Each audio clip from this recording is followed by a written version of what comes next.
درس دیتا ہے، اور فیملی ممبر سے اب بھی بہت پیار کر رہے ہوتے ہیں، مگر بعض اوقات بیوی کو بڑا ڈیگریڈ کرتے ہیں۔ ہم شاید بھول گئے ہیں کہ ہماری زندگی کا بہت بڑا حصہ جس کے ساتھ گزرا ہے، ہم اس کے ساتھ بعض اوقات زیادتی کرتے ہیں۔ ہم کاروبار میں تکلیف میں ہوں، ہم باہر کسی ٹینشن میں ہوں، کسی بندے سے کسی بات کوئی بری لگ گئی، سارا غصہ آ کر اب بندے نے اپنی زوجہ پہ نکالنا ہے، کیونکہ وہ بیچاری تو کچھ نہیں کہہ سکے گی۔ پہلے کے زمانے جاہلیت میں بھی یہی تھا کہ عورتوں کو پیر کی جوتی سے زیادہ ذلیل سمجھا جاتا تھا، مگر کیا آج بھی کچھ گھرانوں میں ایسا نہیں ہے؟ ہماری زوجہ کہ شاید ہر دعا میں ہم ہوتے ہیں، ہم اپنی بیوی کے لیے کتنی دعا کریں، غور کی۔ حالانکہ میں نے دیکھا ہے کہ جن کی شریک حیات دنیا سے جاتی ہے نا، وہ لوگوں کو میں نے ٹوٹتے بھی دیکھا ہے۔ تو ایسا نہ کریں، جس طرح وہ آپ کے لیے محبت کا اظہار، دعاؤں کی آپ کی خدمت گار ہے، آپ بھی اس کے لیے اچھا برتاؤ کریں۔ اور نبی پاک کا کیا انداز تھا؟ میں تو آج اسلام کی شریعت کی، اللہ کے نبی کی بات کرنے آپ کے سامنے آیا ہوں۔ اللہ کے حبیب علیہ الصلوۃ والسلام سے سوال کیا گیا کہ حضور آپ کو دنیا میں سب سے زیادہ پسند کون ہے؟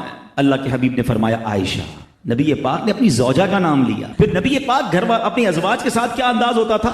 گھر کا سودا سلف لے کے جاتے، کھانے پینے میں ہاتھ بٹاتے، محبت اور پیار کا اظہار فرماتے، سافٹ ماحول تھا گھر کے اندر۔ ہمارے گھر میں ایسا ماحول ہے؟ اسلام سے پہلے مال کے لیے جانوروں اور دوسرے ساز و سامان کے ساتھ ساتھ بیوی کو بھی رہن رکھوا دیا جاتا تھا۔ جیسے پیسے کوئی رہن رکھواتا تھا نا، بیوی بھی ایک مال کی طرح تھی، لوگ گروی رکھوا دیتے تھے اپنی بیوی کو۔ یہ اسلام سے پہلے عورتوں کا حال تھا، بیویوں کا حال تھا۔ اللہ اکبر! اسلام نے نکاح کے ذریعے عورت کو مرد کے آدھے ایمان کا محافظ قرار دے دیا۔ قرآن کہتا ہے وَعَاشِرُوهُنَّ بِالْمَعْرُوفِ، ان سے اچھا برتاؤ کرو۔ اسلام نے بیویوں کے ساتھ اچھا برتاؤ کرنے والے کو سب سے بہترین قرار۔ واقعی عقل مند خواتین بیان کو سنیں گی تو وہ جو مسکنسپشن پیدا کیا جاتا ہے کہ جناب اسلام میں عورتوں کو آزادی نہیں ہے، جناب اسلام میں عورتوں کے لیے گھٹن ہے، اللہ اکبر! ذرا پہلے اسلام سے پہلے کے حالات پڑھو اور اس کے بعد اسلام کے آنے کے بعد عورتوں کو کیا شاندار مقام میرا دین دیتا ہے۔ اللہ کے نبی نے دا بیسٹ لوگوں کی جب مثال بیان کی، بہترین لوگوں کی مثال بیان کی، تو نبی پاک فرماتے ہیں، ترمذی کی حدیث ہے، سب سے بہتر وہ ہے جو اپنے اہل کے لیے بہتر ہو، یعنی اپنی فیملی کے لیے بہتر ہو۔ اور آقا فرماتے سنو میں تم سب سے زیادہ اپنے اہل کے لیے بہتر ہوں۔ نبی پاک سب سے زیادہ اپنی فیملی کے لیے بہتر۔ نبی پاک علیہ الصلوۃ والسلام سے ایک شخص نے پوچھا حضور شوہر پر بیوی کا کیا حق ہے؟ تو آپ نے فرمایا جب وہ کھائے یعنی شوہر کھائے تو بیوی کو کھلائے، جب لباس پہنے اسے بھی پہنائے، اس کے چہرے پر نہ مارے، اسے بدصورت نہ کہے، اور اگر سمجھانے کے لیے اس سے علیحدگی کرنی پڑے تو گھر میں ہی علیحدگی کرے۔ اللہ اکبر! ایک بار حضرت عمر فاروق رضی اللہ عنہ کی بارگاہ میں، سنیے گا بڑا دلچسپ واقعہ۔ سیدنا عمر فاروق کا کتنا بڑا نام ہے، آپ کے جلال کی، آپ کی عدالت کی مثالیں دی جاتی ہیں، بڑے بڑے لوگ آپ کے سامنے تھر تھر کانپتے تھے۔ آپ کا گھر میں انداز کیا تھا کہ ایک شخص آیا کہ میں حضرت عمر کے پاس جاؤں اور بتاؤں میری بیوی جو ہے مجھ سے اس طرح بات کرتی ہے، اور میرا وہ انداز نہیں ہوتا جو شوہر کے سامنے ہونا چاہیے، ہوتا ہے گھروں میں ہو جاتا ہے۔ تو حضرت عمر کے دروازے پر پہنچا نا، تو اندر سے اسے سیدنا عمر فاروق رضی اللہ تعالیٰ عنہ کی زوجہ ام کلثوم رضی اللہ تعالیٰ عنہ کی ناراضگی کی عالم میں گفتگو کرتے سنا۔ وہ حضرت عمر سے بات کر رہی تھی، تو وہ شوہر سوچنے لگا کہ میں تو اپنی بیوی کی شکایت لے کر آیا تھا، حضرت کے تو گھر کا بھی معاملہ ہی ایسا ہی ہے۔ تو وہ کہتے میں واپس ہونے لگا۔ حضرت عمر نے بلا لیا، کیوں آئے تھے؟ تو کہا کہ میں تو حضرت اپنی بیوی کی شکایت کرنے آیا تھا، مگر میں آپ کے دروازے پر آیا، آپ کا بھی معاملہ ہی ایسا ہی ہے، تو میں سمجھ گیا ہم دونوں ایک ہی معاملے میں ہی ہیں۔ اب حضرت عمر نے جو ان کی تربیت فرمائی نا، آپ نے فرمایا میری بیوی کے مجھ پر چند رائٹس ہیں، چند حقوق ہیں، مجھے اس سے چند فائدے حاصل ہوتے ہیں جس کی بنا پر میں اس سے درگزر کرتا ہوں۔ پہلا یہ کہ یہ میرے لیے جہنم کی آڑ ہے، میرا دل اس کی وجہ سے حرام کاموں سے بچا رہتا ہے۔ نمبر 2، جب میں گھر سے نکل جاتا ہوں یہ میری خزانچی بن جاتی ہے، یعنی میرے مال کی نگہبان بن جاتی ہے، میری دھوبن بن جاتی ہے، میرے کپڑے دھوتی ہے، میرے بچے کی پرورش کرتی ہے، میرے لیے روٹیاں اور کھانے پکاتی ہے۔ تو وہ شخص کہتا ہے یہ سارے فائدے تو مجھے بھی اپنی بیوی سے حاصل ہیں، تو میں تو کبھی درگزر سے کام نہیں لیتا، وہ مجھے کہتی میں اسے لڑنا شروع کر دیتا ہوں۔ کہتا آج آپ کی بات سے نصیحت مل گئی، اب میں اپنی بیوی کی چھوٹی ماٹی باتوں کو میں بھی درگزر۔ کتنی پیاری بات بتائی، ہم وہ ساری باتیں بھول جاتے ہیں، ایک غلطی پر پکڑ لیتے ہیں، ایک غلطی پر ڈانٹتے ہیں، ہر غلطی پر جناب ایسا نہیں ہوتا، ہر غلطی کی سزا سزائے موت بھی ہوتی ہے۔ ہم غلطیاں نہیں کرتے، اگر جس طرح ہم اپنی بیوی کو اور غلطی پر ڈانٹتے وہ ڈانٹنا شروع کر دے پھر کیا حال ہوگا؟ ایسا نہ کرے، وہ بھی دل رکھتی ہے، ہم نے کسی انسان سے شادی کی ہے، کمپیوٹر سے نہیں کی، ٹھیک ہے نا؟ تو کمپیوٹر بھی آج کل وائرس آ جاتا ہے، تو وہ تو انسان ہے، غلطی ہو گئی، کوئی بات نہیں۔ تو سبحان اللہ، اتنا پیارا آخری نبی رسول ہاشمی صلی اللہ تعالی علیہ وسلم، جسے کوئی اہم حاجت درپیش ہو وہ مجھ پر کثرت سے درود شریف پڑھے، کیونکہ درود پاک دکھ، درد اور مصیبتوں کو دور کرتا اور رزق میں اضافہ کرتا ہے۔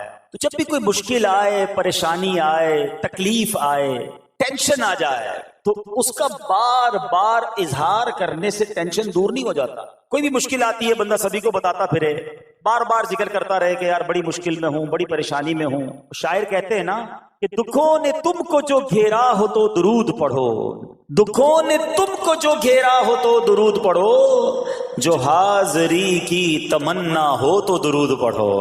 تو جب ٹینشن دور کرنے کا, مشکل دور کرنے کا, پریشانی دور کرنے کا وظیفہ مل گیا ہے, چابی مل گئی ہے, تو پھر فضول باتیں کرنے کی بجائے ہمیں درود پاک کی کثرت کرنی چاہیے. صلو علی الحبیب صلی اللہ تعالی علی محمد صلی اللہ علیہ وسلم. آج میں آپ کو اللہ کے ایک نبی کا واقعہ سنانا چاہتا ہوں. یہ واقعہ قرآن مجید میں بہت تفصیل کے ساتھ موجود ہے, اور یہ واقعہ ایسا ہے کہ میں ان نبی علیہ الصلوۃ والسلام کے عمل کا نام لوں تو نبی علیہ الصلوۃ والسلام کا نام آپ کے ذہن میں خود ہی آ جائے گا. یعنی انہوں نے وہ عمل ایسا کیا کہ اب ان کے نام کے ساتھ وہ عمل ایک خاص ٹیگ بن گیا ہے. اور اگر میں اب عمل بتاتا ہوں, نام آپ خود بتائیں گے. اور ان کا عمل تھا کہ ان کے اندر کمال صبر تھا. اب یہ صبر کرنے والے نبی کون ہیں؟ صبر ایوب علیہ السلام. مشہور ہے دنیا میں کہ ایوب علیہ السلام کا جو صبر ہے وہ ضرب المثل بن گیا, وہ ایگزامپل بن گیا. صبر تو بہت سارے لوگوں نے دنیا میں کیا, مصیبتیں تو بہت سارے اللہ والوں پر آئیں, مگر حضرت ایوب علیہ الصلوۃ والسلام کو اس قدر کمال کا صبر جو ان کا تھا وہ کیا واقعہ ہے. تو آج مشکلیں ہیں, پریشانیاں ہیں, ٹینشن ہیں. لوگ جب پریشان ہوتے ہیں تو صبر کا دامن تھامنے کی بجائے نارملی بے صبری, شکوے اور شکایات کی طرف جاتے ہیں. تو زندگی میں جب بھی کوئی معاملہ آئے نا, ہمیں اللہ کے کلام کی طرف رجوع کرنا چاہیے, اللہ والوں کی سیرت کی طرف رجوع کرنا چاہیے. اور رب کریم کے جو منتخب ترین بندے ہیں, دنیا کے افضل ترین جو افراد ہیں, وہ انبیاء کرام علیہ الصلوۃ والسلام ہیں. تو ہمیں جب بھی کوئی پرابلم آئے, جب بھی کوئی مسئلہ درپیش ہو, پہلے دیکھیں اللہ والوں نے اس موقع پر کیا کیا تھا, قرآن کیا کہتا ہے, حدیث کیا کہتی ہے, تو پھر زندگی میں چیزیں آسان ہو جاتی ہیں. تو حضرت ایوب علیہ الصلوۃ والسلام کی سیرت کے بارے میں جانتے ہیں کہ آپ حضرت اسحاق علیہ الصلوۃ والسلام کی اولاد میں سے ہیں, اور ان کی والدہ حضرت لوط علیہ الصلوۃ والسلام کے خاندان سے ہیں. اللہ تعالیٰ نے آپ کو ہر طرح کی نعمت سے نوازا تھا. آپ حسن و صورت والے بھی تھے, یعنی آپ کو اللہ پاک نے بہت خوبصورت بھی بنایا تھا, اور اللہ کریم نے مال بھی بہت دیا, اولاد نے بھی کثرت دی. ویل آف لائف تھی, خوبصورتی بھی ہے, مال بھی ہے, اولاد بھی ہے. اچھا, پھر ظاہر مال تھا تو گھر بھی تھے, جانور بھی تھے. اس زمانے میں جو ویلتھ ہوتی تھی, جو پیسہ ہوتا تھا, وہ جانوروں کی صورت میں ہوتا تھا. آج کل لوگ گاڑیاں رکھتے ہیں, سونا زیورات رکھتے ہیں, اس زمانے میں جانور ہوتے تھے. بلکہ اب بھی اگر پاکستان کے بھی آپ انٹیریئر کے ایریا میں چلے جائیں, گاؤں گوٹھ میں جائیں, تو لوگ اپنا مال و دولت سے جانور ہی خرید رہے ہوتے ہیں. ان کے نزدیک یہی ان کا جو ہے وہ جو بھی ان کا کاروبار ہوتا ہے اور مال ہوتا ہے. اب آپ پر امتحان آیا, آزمائش آئی. اور وہ آزمائش کیسے آئی کہ پہلے آپ کا مکان گرا, اور خاندان کے جتنے افراد تھے اور آپ کے بیٹے تھے, جتنے بھی آپ کے بیٹے تھے نا, وہ سب اس مکان کے تلے دب کر انتقال کر گئے. اللہ اکبر. آپ کو آ کر خبر دی جاتی گئی کہ حضور آپ کا مکان گر گیا ہے, آپ کے بچے دب گئے اور دب کر ان کا انتقال ہو گیا ہے. آپ فرماتے تھے میرا کیا ہے, جس کا تھا اس نے لے لیا, جب تک اس نے مجھے دے رکھا تھا وہ میرے پاس تھا, جب اس نے چاہا اس نے واپس لے لیا. اسی نے دیا تھا نا. تھوڑی دیر بعد خبر آئی کہ آپ کے جتنے جانور تھے, ہزارہا اونٹ تھے, بکریاں تھی, ریوڑ کے ریوڑ تھے, سارے جانور جو ہیں وہ مر گئے. کسی نے آ کر کہا کہ اب آپ کی جتنی دولت تھی, جتنے جانور تھے, وہ بھی مر گئے. سبحان اللہ. آپ اللہ کا شکر بجا لاتے, کہتے یا اللہ جو رب کا تھا اس نے واپس لے لیا, اسی کا تھا, جتنی دیر چاہا میرے پاس رہا, واپس لے لیا اس نے. میں اپنے رب کی رضا پر راضی, میں اس امتحان پر راضی ہوں. اللہ اکبر. اب کیا ہوا کہ آپ کی تمام کھیتیاں اور جو باغات تھے, بہت بڑی زمینیں تھی, بڑے بڑے کھیت تھے, وہ بھی سارے کے سارے برباد ہو گئے. کسی نے آ کر بتایا کہ حضور اب تو کھیت بھی گئے, اب باغات بھی گئے. آپ نے فرمایا کہ جس کا تھا اس نے لے لیا، میں اس کی رضا پر راضی ہوں، جب تک میرے پاس تھا وہ میرے پاس تھا، اب رب نے واپس لینا چاہا تو اس نے لے لیا۔ اب he was empty handed، یعنی اب کچھ بھی نہیں تھا، نہ بچے ہیں، نہ مال ہے، نہ جانور ہے، نہ مکان ہے، مگر حضرت ایوب علیہ السلام کی زبان پر پھر بھی شکر ہے، اب بھی شکر ہے، شکوہ نہیں ہے کہ اللہ میں تیری رضا پر راضی ہوں۔ لیکن ابھی امتحان ختم نہ ہوا تھا، اور اس امتحان کے پیچھے بعض مفسرین نے ایک اور قول بھی نقل کیا کہ شیطان نے حضرت ایوب علیہ السلام کو دیکھ کر اللہ کی بارگاہ میں کہا کہ مولا یہ تیرا بندہ اس لیے تیرا شکر گزار ہے کہ تو نے اسے بڑا نوازا ہے، بڑا مال دیا ہے، اولاد دی ہے، گھر دیا ہے۔ اب رب کریم نے حضرت ایوب پر امتحان بھیجا تاکہ پتہ چلے کہ میرے نیک بندے امتحان کے بعد بھی صبر کرتے ہیں۔ لیکن اب سب چلا گیا نا، تو شیطان نے کہا کہ ابھی جان تو باقی ہے نا، صحت تو باقی ہے، اللہ اکبر، مزید آزمائش آئی، اور یہ ہوا کہ آپ کو بیمار کر دیا گیا، مبارک جسم پر بڑے بڑے آبلے پڑ گئے، پھوڑے جس کو کہتے وہ پڑ گئے۔ اس حال میں آپ کے سارے دوست بھی آپ کو چھوڑ کے چلے گئے۔ آج کل ویسے بھی حال ایسا ہی ہے جناب، جب تک پیسہ ہے، شہرت ہے، آپ کے پاس کوئی مال ہے تو آس پاس بہت سارے لوگ ہوتے ہیں، مگر جب یہ سب چیزیں چلی جائیں نا تو بعض اوقات ایسی کنڈیشن میں اپنے اور پرائیوں کی جانچ بھی ہو جاتی ہے کہ اب کون کھڑا ہے۔ دوستی مال کے لیے تھی، دوستی شہرت کے لیے تھی، دوستی منصب کے لیے تھی، یا کسی کی ذات سے واقعی خالص دوستی تھی؟ اب کیا ہوا؟ آپ کے سارے رشتہ دار، سارے دوست بھی دور چلے گئے، سوائے آپ کی فرما بردار زوجہ تھی جن کا نام تھا رحمت بن افراہیم، اور یہ حضرت یوسف علیہ السلام کی پوتی بھی تھی، اللہ کے نبی کی آل سے تھی، وہ آپ کی خدمت کرتی رہی۔ اب جسم پر پھوڑے ہیں، آبلے ہیں، ایک بیوی ہے، نہ پیسہ ہے، نہ مال ہے، نہ بچے ہیں، واٹ ایور جو تھا سب ختم، مگر زبان ہے کہ اس پر پھر بھی اللہ کا ذکر جاری ہے، پھر بھی شکر جاری ہے، پھر بھی صبر ہے۔ بات کرنا آسان ہے جناب، مشکل آئے اور صبر کرے بندہ، اصل امتحان یہ ہے۔ زباں پر شکوائے رنجو علم لایا نہیں کرتے، زباں پر شکوائے رنجو علم لایا نہیں کرتے، نبی کے نام لیوا غم سے گھبرایا نہیں کرتے۔ ہم میں سے کسی پر ایسی آزمائش نہیں آئی نا، چھوٹی موٹی آزمائشیں تو آتی رہیں گی۔ ایک بات یاد رکھنا، یہ زندگی کی جو گاڑی ہے نا، یہ مسائل کے پہیوں پر ہی چلتی ہے۔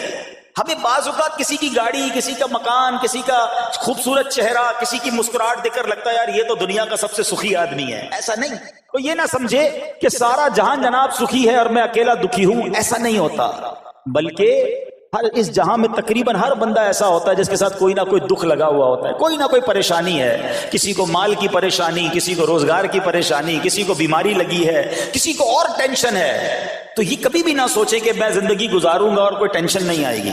تیار رہو امتحان کے لیے، امتحان ضرور آنا ہے۔ اب کمال یہ ہے کہ اس امتحان میں پاس کون ہوتا ہے۔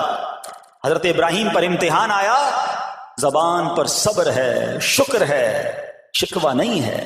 اب کیا ہوا کہ آپ کا سال ہاں سال تک یہ محال رہا، یہ 2-4 مہینے کا پرابلم نہیں تھا، کئی سال تک آپ بیمار رہے۔ آپ کی زوجہ جو ہے وہ خدمت کرتی رہی۔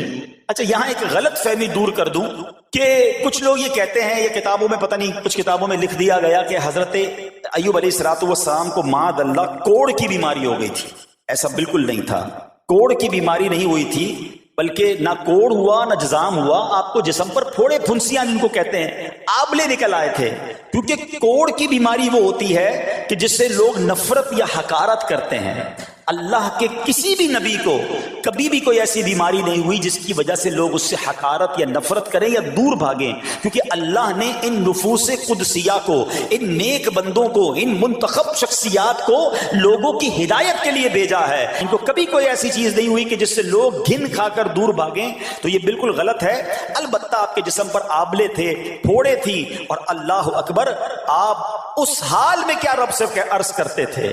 آپ عرض کرتے تھے، قرآن میں یہ الفاظ موجود ہیں، انی مسنی الضر وانت ارحم الراحمین، ترجمہ کیا ہے؟ مجھے تکلیف پہنچی اور تو سب مہر والوں سے بڑھ کر مہر والا ہے، رحم کرنے والوں میں سب سے بڑھ کر رحم کرنے والا ہے. یعنی اللہ کی بارگاہ میں یہ عرض کرتے تھے یا اللہ تکلیف پہنچی ہے، رحم تو نے کرنا ہے، تو ارحم الراحمین ہے. زمانے سے نہیں کہتے تھے. یہاں ایک اور پرابلم ہے، میں کوئی مسئلہ ہوتا ہے، پرابلم آتی ہے، ہم ساری دنیا سے کہتے ہیں یہ مسئلہ ہو گیا، یہ پرابلم ہو گئی. نہیں، ساری دنیا میں سے کوئی آپ کا مسئلہ حل نہیں کر سکتا. اس سے بات کرو نا جو مسائل کو حل کرنے والا ہے، اس سے عرض کرو نا جو مصیبت کو دور کرنے والا ہے. ادھر ادھر جانے کی بجائے پرابلم یہ ہے جب بھی مشکل آتی ہے ہم سب کے پاس جاتے ہیں، ہم رب کے پاس نہیں جاتے ہیں. جاؤ اس کے پاس جو حل المشکلات ہے، جو مصیبتوں کو حل کرنے والا ہے، اس کی بارگاہ میں فریاد کرو. وہ شاعر کتنی پیاری بات لکھتے ہیں نا، یہ بہت سارے لوگوں کے لیے درس ہے جو اپنی پرابلمز کے لیے دنیا والوں کے پاس جاتے ہیں. ارے اگر پکارنا ہے تو اللہ کی بارگاہ میں پکارو، التجا کرنی ہے تو اللہ کے حبیب سے عرض کرو نا. شاعر لکھتے ہیں کسی کا احسان کیوں اٹھائیں، کسی کو حالات کیوں بتائیں، کسی کا احسان کیوں اٹھائیں، کسی کو حالات کیوں بتائیں. تمہیں سے مانگیں گے تم ہی دو گے، تمہارے در سے ہی لو لگی ہے. ہم اللہ کی بارگاہ میں عرض کریں، اللہ کے حبیب کی بارگاہ میں لو لگائیں. دنیا والوں کے پاس کچھ نہیں رکھا، لیکن ہم دنیا والوں کو بتا کر اپنے صبر کا ثواب بھی ضائع کر دیتے ہیں. دیکھو حضرت ایوب علیہ السلام کا صبر، کسی سے نہ کہا، اللہ کی بارگاہ میں عرض کرتے رہے. اب آپ کی آزمائش کا وقت پورا ہوتا ہے، دعا کرتے رہے، التجا کرتے رہے، صبر کرتے رہے. حکم ہوا کہ اپنا پاؤں زمین پر مارو. حضرت ایوب علیہ السلام نے پاؤں زمین پر مارا تو زمین سے ایک چشمہ پھوٹ اٹھا. حکم الہی سے حکم دیا گیا کہ اب اس پانی سے غسل کرو. آپ نے جب اس پانی سے غسل کیا تو آپ کی تمام بیماریاں دور ہو گئیں. پھر آپ 40 قدم چلے، دوبارہ زمین پر قدم مارنے کا حکم دیا. قدم مارتے ہی ایک اور خوبصورت لذیذ ٹھنڈے پانی کا چشمہ نمودار ہوا. پانی ٹھنڈا، میٹھا اور لذیذ تھا. اب آپ نے وہ پانی پیا تو آپ کے باطن میں نور ہی نور پیدا ہو گیا اور آپ کو اعلیٰ درجے کی صحت اور نورانیت حاصل ہو گئی. اور سنو، میرا رب تو قادر ہے نا، اللہ تعالیٰ نے آپ کی وہ ساری اولاد جو دب کر کئی سال پہلے مر گئی تھی، انتقال فرما گئے تھے، اللہ نے ان تمام اولاد کو پھر زندہ فرما دیا اور آپ کی بیوی کو دوبارہ جوانی بخشی، اور اب اس کے بعد بھی آپ کی کثیر اولاد ہوئی. سنو سنو، جو جانور چلے گئے تھے نا، اللہ نے مویشی، اسباب و خزانہ اس سے زیادہ آپ کو پھر سے عطا فرما دیا. صبر کیا تھا نا. ان اللہ مع الصابرین. اچھا، یاد سب کو ہے یہ آیت، بچپن سے یاد ہے، اللہ صابروں کے ساتھ ہے، صبر کرنے والوں کے ساتھ ہے. مگر صبر کرنا نہیں ہے، امتحان آنا ہے تو صبر کرنا نہیں ہے. آیت سب کو پتا ہے. اچھا، جس کے ساتھ پرابلم ہو جائے نا، اس کو بھی بندہ درس دینے جا رہا ہوتا ہے، بھائی صبر کرنا، اللہ آپ کو صبر دے. لیکن جب اس پر امتحان آتا تو یہ صبر کرتا نہیں ہے. دوسروں کو درس دے رہا تھا، آج تیری باری آئی ہے نا، تو صبر کا دامن نہ چھوڑیں. میں آپ کو ایک بات سوال پوچھنا چاہتا ہوں. آج کل ہم بڑے لوگوں سے تعلقات کیوں بنانے کی کوشش کرتے ہیں؟ یار جب کوئی مشکل ٹائم آئے گا نا تو یہ بندہ کام آئے گا، یہ پیسے والا دوست ہے، یہ اس کے تعلقات بہت ہیں، اس کی گورنمنٹ میں بات ہے، اس کی وکیلوں میں بات ہے. 4-5 ایسے دوست ہونے چاہیے. یہ ڈاکٹروں کے اندر بڑی اچھی اس کی دوستی ہے، کوئی ڈاکٹر کا بھی کام آئے گا تو یہ بندہ کام آ جائے گا. ہم دنیا والوں سے تعلقات اس لیے بناتے ہیں تاکہ یار مصیبت آئے تو یہ بندہ کام آئے. اور نارملی اکثر ایسا ہوتا ہے کہ جس سے امید رکھی ہوتی ہے مصیبت کے وقت غائب ہو جاتا ہے.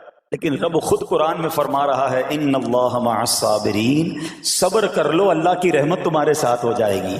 اب میں آپ سے سوال کرتا ہوں، دنیا کے تعلقات ہوں یہ ضروری ہے یا یہ فائدے مند ہے، یا بندہ صبر کر لے تو اللہ کی رحمت ساتھ ہو جائے، سارے غم ویسے ہی دور ہو جائیں گے؟ صبر، اس کو نہیں چھوڑنا ہے. تو حضرت ایوب علیہ السلام کی زندگی میں ایک اور واقعہ یہ ہوا کہ جب آپ بیمار تھے، آپ کو پتہ ہے جب بندہ بیمار ہوتا ہے تو بعض اوقات اس کی طبیعت میں کیفیات بھی ہوتی ہیں. تو آپ نے اپنی زوجہ کو پکارا تو آپ کی زوجہ کچھ دیر میں حاضر ہوئی، تو آپ نے جلال میں آ کر اس کو 100 درے، اپنی زوجہ کو 100 کوڑے مارنے کی قسم کھا لی. اب جب صحت آ گئی تو قسم تو آپ نے کھائی ہوئی تھی، تو اب کیا کرتے؟ اس بیوی نے تو خدمت بھی بہت کی تھی، اب اسے کوئی خاص کیفیت تھی، آپ نے قسم اٹھا لی تھی. سبحان اللہ، ایوب علیہ السلام کو اللہ کریم نے قرآن میں کیا حکم دیا کہ اے ایوب، آپ ایک یعنی 100 جس کو کہتے ہیں تنکے، 100 تنکوں والی جھاڑو لیں اور اس جھاڑو کو ایک مرتبہ اپنی بیوی کو مار دیجئے تو آپ کی قسم جو ہے وہ پوری ہو جائے گی، یعنی قسم کا کفارہ نہیں دینا ہوگا۔ اللہ اکبر۔ اللہ نے اس نبی علیہ السلام کی فرما بردار بیوی کی جو سزا تھی یا جو معاملہ تھا اس کو کتنا آسان فرما دیا۔ تو رب کریم نے قرآن مجید فرقان حمید میں اس کو کس طرح بیان فرمایا؟ وَخُذْ بِيَدِكَ ضِغْثًا فَاضْرِب بِهِ وَلَا تَحْنَثْ، فرمایا کہ اپنے ہاتھ میں ایک جھاڑو لے کر اسے مار دے اور قسم نہ توڑ۔ اِنَّا وَجَدْنَاهُ صَابِرًا، فرمایا ہم نے اسے صابر پایا۔ نعم العبد، کیا اچھا بندہ۔ اِنَّهُ اواب، بے شک وہ بہت رجوع لانے والا ہے۔ ارے آج دنیا کسی کو کہے یہ صبر والا ہے، حضرت ایوب کی شان دیکھو کہ رب فرما رہا ہے قرآن میں اِنَّا وَجَدْنَاهُ صَابِرًا، اور ہم نے ایوب کو صبر کرنے والا پایا، صابر پایا۔ اللہ حضرت ایوب کے صبر کے صدقے ہمیں بھی صابرین میں شامل فرما لے۔ اللہ اکبر، سبحان اللہ۔ اور رب کریم نے جو اواب فرمایا، علماء کہتے ہیں کہ یہ اواب کے لاجواب خطاب کو جو آپ کے سر مبارک پر ایک تاج کی طرح رکھ دیا گیا، کیونکہ اواب کے معنی کیا ہے؟ انہو اواب، بے شک وہ بہت رجوع لانے والا ہے۔ اللہ اکبر۔ صبر کیا تو رب نے کیسے کیسے القاب جو ہیں وہ قرآن میں عطا فرمائے۔ یہاں ایک اور بات بھی سیکھنے والی ہے کہ حضرت ایوب علیہ السلام کے صبر کا کمال یہ ہے کہ قرآن میں ذکر آ گیا، اب صبح قیامت تک حافظ تلاوت کریں گے، تراویح میں قرآن پڑھا جائے گا، جب بھی قرآن کی تلاوت دنیا کے کونے کونے میں کی جائے گی، قیامت تک حضرت ایوب کے صبر کا ذکر ہوتا رہے گا۔ جب آپ صبر کرتے ہیں اللہ رسول کو راضی کر لیتے ہیں، اللہ ان ناموں کو بلند فرما دیتا ہے۔ بہرحال میرے پیارے اسلامی بھائیوں، اب یہاں تھوڑا سا ایک شرعی مسئلہ بھی سمجھ لیں۔ بعض اوقات کہ آپ لفظ سنتے ہیلا، اچھا کچھ لوگ جب یہ لفظ ہیلا سنتے ہیں تو کنفیوز ہو جاتے ہیں، یار یہ کیا، ایک کام کرنا تھا اس کو ایک اور طریقے سے کر دیا، ہمیں سمجھ نہیں آ رہا، عجیب عجیب سی لوگ باتیں کرتے ہیں۔ سبحان اللہ، علماء فرماتے ہیں پہلے ہیلے کا مسئلہ سمجھ لیں۔ فتاوی عالمگیری میں ہے جو ہیلا کسی کا حق مارنے یا اس میں شبہ پیدا کرنے یا باطل ذریعے سے فریب دینے کے لیے کیا جائے وہ مکروہ ہے، اور جو ہیلا اس لیے کیا جائے کہ آدمی حرام سے بچ جائے یا حلال کو حاصل کر لے وہ اچھا ہے۔ انما الاعمال بالنیات، غلط نیت سے ہیلا کہ کسی کا حق دبا لو یا معاذ اللہ زکوٰۃ ادائی نہ کرنی پڑے، اللہ کو کوئی دھوکہ نہیں دے سکتا، اللہ دیکھ رہا ہے کہ اس کی نیت کیا ہے، لیکن ہیلا اس لیے ہے کہ حرام سے بچ جائے، حلال حاصل کر لیا جائے۔ تو اس کی جو جواز کی صورتیں ہیں علماء نے فرمایا یہ آیت اس میں دلیل ہے، اور آیت کیا تھی؟ وَخُذْ بِيَدِكَ ضِغْثًا فَاضْرِب بِهِ وَلَا تَحْنَثْ، اور فرمایا اپنے ہاتھ سے ایک جھاڑو لے کر اسے مار دو اور قسم نہ توڑو۔ قسم تو 100 کوڑے مارنے کی تھی، اللہ کریم نے آسانی کا راستہ بتایا۔ ہاں ایک بات یاد رہے، یہ بڑی امپورٹنٹ بات کرنے جا رہا ہوں کہ مفتیان کرام، قابل اعتماد مفتیان کرام سے رہنمائی لے کر ہم جیسے لوگوں کو، عوام الناس کو کوئی ہیلا اپنے طور پہ نہیں کر لینا چاہیے۔ ہاں کیونکہ بعض ہیلوں کی شرعی طور پر اجازت نہیں ہوتی، اور بعض اوقات ہیلا کرنے میں ایسی غلطی لوگ کر جاتے ہیں جن کی وجہ سے ہیلا ہوتا ہی نہیں ہے۔ تو یہاں صرف آپ کو دلیل بتانا تھا، باقی اگر کسی قسم کا کوئی شرعی ہیلا کرنا ہے تو قابل اعتماد مفتیان کرام سے رجوع کیا جائے۔ سبحان اللہ۔ اب حضرت ایوب علیہ السلام کے صبر کی بات ہوئی ہے نا، اللہ نے پتہ ہے آپ کو کتنا مقام عطا فرمایا کہ نبی کریم صلی اللہ تعالی علیہ وآلہ وسلم نے ارشاد فرمایا حضرت ایوب لوگوں میں سب سے بڑھ کر عالم، صابر اور غصہ پینے والے تھے۔ حضرت ابن مسعود رضی اللہ تعالیٰ عنہ سے مروی ہے کہ حضرت ایوب علیہ السلام قیامت کے دن صبر کرنے والوں کے سردار ہوں گے۔ ہاں صبر کرنے والوں کے بھی سردار ہوں گے۔ اچھا بعض اوقات ہوتا کیا ہے، اچانک کوئی پرابلم آ گئی، کہیں آگ لگ گئی، گاڑی میں نقصان ہو گیا، پیسے چوری ہو گئے، موبائل چوری ہو گیا، کوئی چیز میں نقصان ہو گیا، کاروبار میں نقصان ہو گیا، صحت خراب ہوئی، بندہ کہتا ہے یار یہ میرے ساتھ کیوں ہوا ہے، میں نے ایسا کیا کیا ہے۔ بعض اوقات زبان سے شکوے، شکایت، حالانکہ قرآن مجید فرقان حمید نے تو پہلے ہی ہمیں بتا دیا ہے ہمارا پرابلم پتہ ہی کیا ہے۔ ہم بہت ساری باتیں جانتے ہیں دنیا کی، قرآن و حدیث پڑھتے نہیں ہیں تو مینٹلی پریپیئرڈ نہیں رہتے۔ آپ کو پہلے ہی پتا ہو کہ یار گرمیاں آنے والی ہیں، تو اچانک گرمیاں آئیں گی تو پریشان نہیں ہوں گے نا. آپ کو پتا تھا جون جولائی میں گرمی ہوتی ہے بھائی, سردیاں نہیں ہوتی. آپ پنکھا بھی تیار رکھتے ہیں, ٹھنڈا پانی کا انتظام بھی رکھتے ہیں, گرمی کے وقت باہر کم نکلتے ہیں. اور سردیاں آتی ہیں آپ کو پہلے ہی پتا ہوتا ہے, رضائی تیار کر لیتے ہیں, سویٹر نکال لیتے ہیں. ایسا نہیں ہوتا کہ صبح اٹھتے تو 40 ڈگری ہوتا ہے, دوسرے دن اٹھتے تو 5 ڈگری ہوتا ہے. بندہ کہ یار آج ٹھنڈ کی ہو گئی, کل گرمی کی ہو گئی. مینٹلی پریپیئرڈ جب بندہ ہوتا ہے تو وہ تیار ہوتا ہے.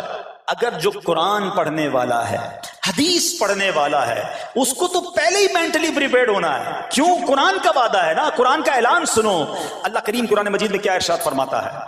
بسم اللہ الرحمن الرحیم وَلَنَبْلُوَنَّكُمْ بِشَيْءٍ مِّنَ الْخَوْفِ وَالْجُوعِ وَنَقْصٍ مِّنَ الْأَمْوَالِ وَالْأَنفُسِ وَالثَّمَرَاتِ وَبَشِّرِ الصَّابِرِينَ. اور ضرور ہم تمہیں آزمائیں گے. کیا فرمایا؟ ضرور آزمائیں گے, تیار رہو. دیر از ایگزامینیشن. اچھا آزمائش کن کی چیزوں کی ہوگی؟ سبحان اللہ, قرآن نے لسٹ بھی دے دی ہے کہ آزمائش کیا ہوگی. فرمایا کچھ ڈر سے, اچانک خوف آ جاتا ہے نا, کوئی دشمن آ جاتا ہے, کوئی دھمکی دے رہا ہوتا ہے, اچانک حالات خراب ہو جاتے ہیں, دل میں خوف بیٹھ جاتا ہے. پھر فرمایا بھوک سے, مال کم ہو گیا, تنگی آ گئی تو بھوک سے. پھر فرمایا کچھ مالوں اور جانوں اور پھلوں کی کمی سے. کبھی کاروبار میں نقصان ہوگا, کبھی کسی کے باغات ہے تو باغ فصل اجڑ سکتی ہے, آپ کو کوئی نقصان ہو سکتا ہے, کسی جگہ آگ لگ سکتی ہے, اور جانوں کی کمی سے بیماری بھی آ سکتی ہے.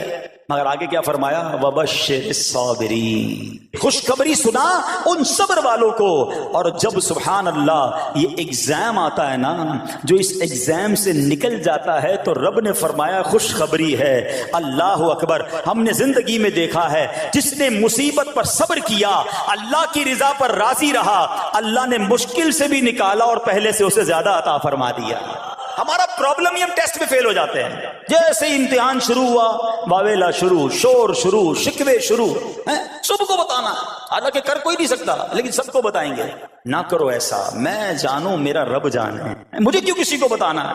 ہاں وہ کریم ہے, وہ دیکھ رہا ہے کہ میرا بندہ صبر کر رہا ہے. سبحان اللہ. حضرت سیدنا امام ابو جعفر محمد بن جریر طبری تفسیر طبری بھی اس آیت مبارک کے تحت فرماتے ہیں, یعنی ہم تمہیں دشمن کے خوف, قحط سالی, شدید بھوک و فقر و فاقہ, فصلوں کی کمی, مقاصد کے حصول میں مشکلات, کفار سے جنگ کے دوران افرادی قوت میں کمی اور اہل و عیال کی موت وغیرہ کے ذریعے آزمائیں گے. اور یہ سب چیزیں بطور امتحان ہوں گی تاکہ تمہارے سچے جھوٹوں سے اور اہل بصیرت منافقوں سے جدا ہو جائیں. یعنی اس ٹیسٹ میں پتا چل جائے گا کون اللہ والا ہے, کون صبر والا ہے, کون اللہ کی رضا پر راضی رہنے والا ہے. سنو سنو, جب یہ تکلیف آتی ہے نا تو اس کا پھر اجر کتنا ملتا ہے. شہنشاہ نبوت, مخزن جود و سخاوت صلی اللہ تعالی علیہ وسلم نے ارشاد فرمایا, جو دنیا میں ہی اپنی ہر خواہش کی تکمیل کر لے تو یہ چیز آخرت میں اس کے اور اس کی خواہش کے درمیان آڑ اور پردہ بن جائے گی. اور جو مالداروں کی زینت کی طرف اپنی نگاہیں دراز کرے تو وہ آسمان والوں کے سامنے بے عزت ہو جاتا ہے. اور جو شدید بھوک پر صبر کرے, اللہ عز و جل اس کو جنت الفردوس میں جہاں چاہے گا ٹھکانہ عطا فرمائے گا. ہاں, ہر چیز پوری ہو جائے, جو چاہیے وہ مل جائے, یہ نہیں ہونا چاہیے. کچھ نہ کچھ آزمائشیں آئیں گی, اور اگر سب ادھر مل گیا تو ادھر پھر کیا ملے گا. ہم اللہ سے یہ دعا کرتے ہیں کہ ادھر بھی عطا فرمائے, ادھر بھی محروم نہ کرے. ہاں, ہمیں ڈرتے بھی رہنا چاہیے کہ یار میں جو مانگتا ہوں ادھر مل جاتا ہے, کہیں وہاں محروم نہ رہ جاؤں. تو آزمائش آئے تو صبر کرنا چاہیے, اللہ کی رضا کے طور پہ زندگی گزارنی چاہیے. ایک بار نبی پاک علیہ الصلوۃ والسلام انصار کے پاس تشریف لے گئے تو فرمایا کیا تم مومن ہو؟ بڑا کمال کا سوال جواب ہے, ذرا غور کیجئے گا. ہمارے پاس بھی کوئی آ کر کہے کہ کیا تم مومن ہو تو ہم کیا جواب دیں گے؟ صحابہ خاموش رہے. سیدنا فاروق اعظم نے کہا حضور ہاں ہم مومن ہیں. شاید ہمارا بھی جواب یہی ہوگا مومن ہے. مگر اگلا سوال سنو نبی پاک علیہ الصلوۃ والسلام کا. فرمایا کہ اگر تم مومن ہو تو تمہارے ایمان کی علامت کیا ہے؟ ہاں, اب ہم سے کوئی یہ سوال کرے تو ہم جواب کیسے دیں گے؟ بھائی تم کہہ رہے ہو مومن ہیں, واٹ از دا سمٹمز, کوئی نشانی, کوئی علامت تو بتاؤ نا. اب یہ سوال کرنے والے کون ہیں؟ پیارے آقا صلی اللہ تعالی علیہ وآلہ وسلم. صحابہ سامنے بیٹھے ہیں. ارشاد فرمایا مومن ہو تو علامت کیا ہے؟ تو کیا شاندار جواب دیا کہ صحابہ کرام نے کہ ہم جب فراخی کی حالت ہوتی ہے نا, آسانی ہوتی ہے تو ہم شکر ادا کرتے ہیں. جب آزمائش آتا ہے, کوئی پرابلم آتی ہے, ہم صبر کرتے ہیں اور اللہ کے فیصلے پر راضی رہتے ہیں. نبی اکرم علیہ الصلوۃ والسلام نے جواب میں کیا فرمایا؟ رب کعبہ کی قسم تم مومن ہو. تو پتہ یہ چلا کہ مومن ہونے کی نشانی یہ ہے کہ جب اچھے دن آئیں تو شکر کرے اور مشکل کے دن آئیں تو اللہ کی رضا پر، اللہ کے فیصلوں پر راضی رہے، صبر کرے. اب آؤ سوال کرتے ہیں. اچھے دن آتے تو ہم کیا کرتے ہیں؟ ارے بھائی میں تو انتظار میں تھا، تھوڑے پیسے آئیں تو فلاں عیاشی کروں، فلاں گناہ کروں. تھوڑے پیسے تھے تو وہ کام ہی نہیں کر پا رہا تھا، اب تو موقع لگا ہے، اب تو دن آئے ہیں. معاذ اللہ، جس کو اللہ نعمتیں دیتا ہے، فراخی دیتا ہے، تو وہ اللہ کی نافرمانی میں لگ جاتا ہے. اور جب اس کو کوئی آزمائش بھیجتا ہے تو وہ ناشکری کہہ کر، بلکہ بعض اوقات تو کفریہ کلمات منہ سے نکال کر ایمان سے بھی ہاتھ دھو بیٹھتا ہے. ایسا نہیں ہونا چاہیے. عقل مند وہ ہے، یاد رکھنا کہ رب جتنی عطائیں بڑھائے ہم اتنے سجدے بڑھائیں، ہم اتنے صدقے بڑھائیں. دیکھو نا دنیا میں کیا ہوتا ہے، آپ کو کوئی تحفہ دے آپ کیا کہتے ہیں؟ شکریہ، جزاک اللہ. دوبارہ تحفہ دے آپ کہتے ہیں بہت مہربانی. تیسری بار دے بندہ کہ یار یہ تو مجھ پر کتنا مہربان ہے. اتنی مہربانیاں. ناراض نہیں ہونا چاہیے. جو تمہیں دنیا میں 2-4 تحفے دے دے تم اسے ناراض نہیں کرنا چاہتے.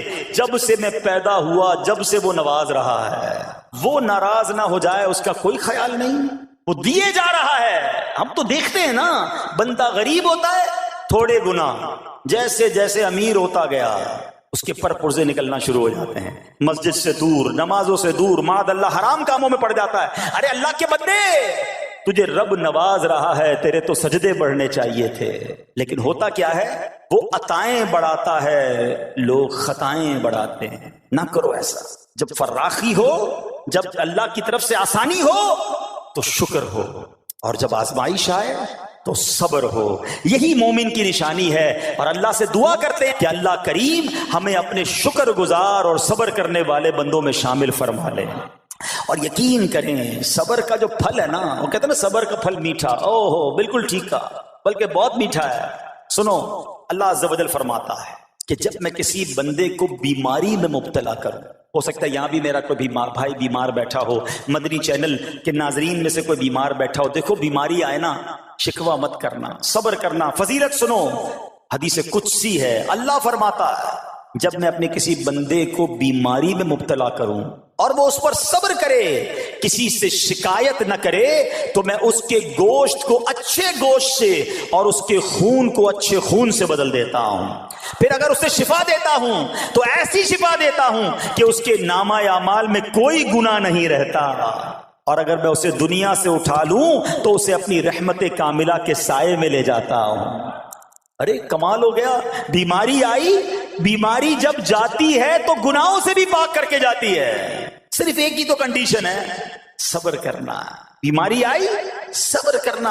ہاں، کسی سے بات نہ کریں، شکوہ نہ کریں، اللہ کی بارگاہ میں عرض کریں مولا تیری مہربانی، ہاتھ میں درد ہے، باقی جسم